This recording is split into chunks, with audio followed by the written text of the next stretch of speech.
நான் அடிக்கடி சொல்வது இந்து மதம் ஒரு குப்பை என்று, யூஸ்லெஸ். அதனால்தான் புத்த மதம், சமண மதம், ஆசீவகம் தோன்றியது.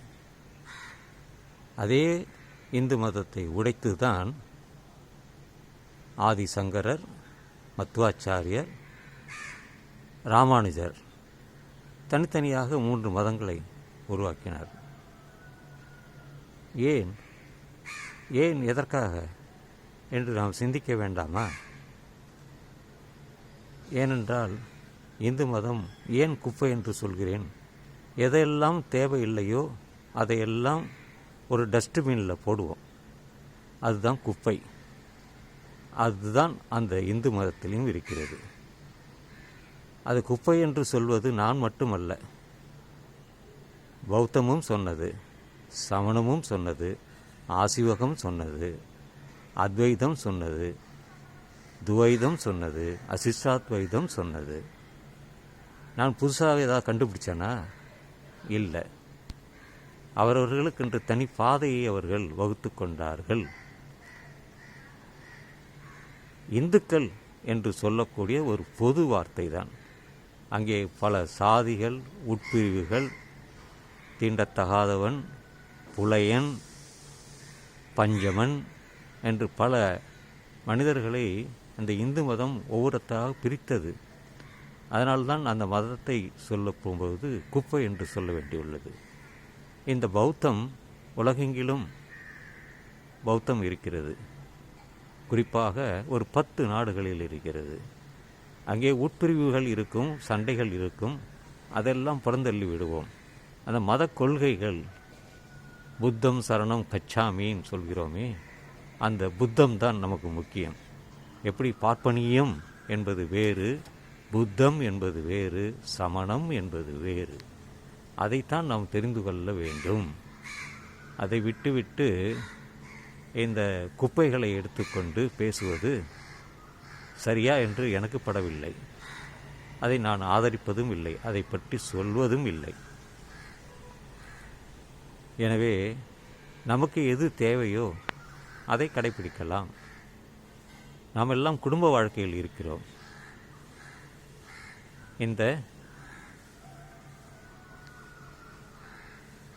சங்கராச்சாரியர் போன்ற அத்வைதம் அவர்களெல்லாம் தனியாக, அவர்கள் தாய் தந்தையோடு பிறந்தாலும் தனித்து கொண்டார்கள். அவர்கள் குடும்பத்துடன் வாழவில்லை. இந்த சமுதாயத்துக்கு இன்று ஒரு நாடு தேவைப்படுகிறது, அங்கே அரசு தேவைப்படுகிறது, மக்களுக்கு உதவி செய்ய அனைத்து தேவைப்படுகிறது. நாம் இன்று சாப்பிடுகிறோம் என்றால் அங்கே யாரோ ஒருவன் உழைக்கிறான், நெல்லை தயார் பண்ணுகிறான், இன்னும் யாரோ ஒருத்தன் பருப்பை தயார் பண்ணுகிறான், இன்னும் யாரோ ஒருத்தன் மிளகாயை தயார் பண்ணுகிறான், தனியாவை தயார் பண்ணுகிறான். தண்ணீர் பூமி கொடுக்கிறது, காற்று பூமி தருகிறது, வெப்பம் பூமி தருகிறது. இது எல்லாமே இருந்தால்தானே இந்த இயற்கையில் எல்லாவற்றையுமே நாம் மனிதன் உருவாக்க முடியும். எல்லாமே காடும் பாறையும் மணலும் இப்படித்தானே இருந்தது.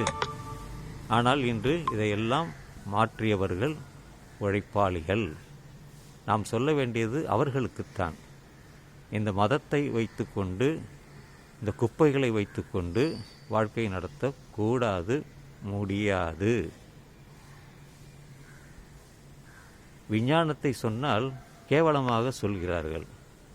இன்று நாம் பயன்படுத்தக்கூடிய அனைத்துமே விஞ்ஞானிகள், அவருடைய கண்டுபிடிப்புகள், அவருடைய மூளையில் இருந்து வெளிவந்த பொருள்கள்தான்.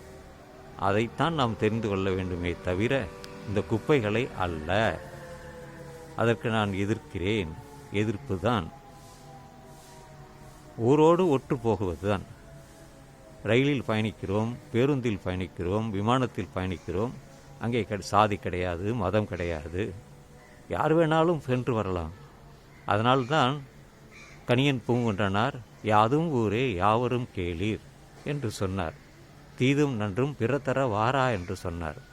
இந்த முட்டாள்கள் அதை ஏன் கேட்கவில்லை? அதை ஏன் இந்த முட்டாள்கள் கேட்கவில்லை? அதனால் அதை பற்றி தெரிந்து கொள்ள வேண்டும். நம்முடைய சங்க இலக்கியங்கள் பற்றி தெரிந்து கொள்ள வேண்டும். அகநானூறு, புறநானூறு, நன்னூல், எத்தனையோ சிலப்பதிகாரம், மணிமேகலை என்று எவ்வளவு நூல்கள் இருக்கிறது. திருக்குறள் இருக்கிறதே, உலக மொழியாக உலக கருத்துக்களை கொண்டது திருக்குறள். அதை விட்டுவிட்டு நமக்கு எதற்கு மற்றது தேவை என்று சிந்திக்க வேண்டும் நண்பர்களே. இதுதான் என்னுடைய கருத்து. அவ்வளவே.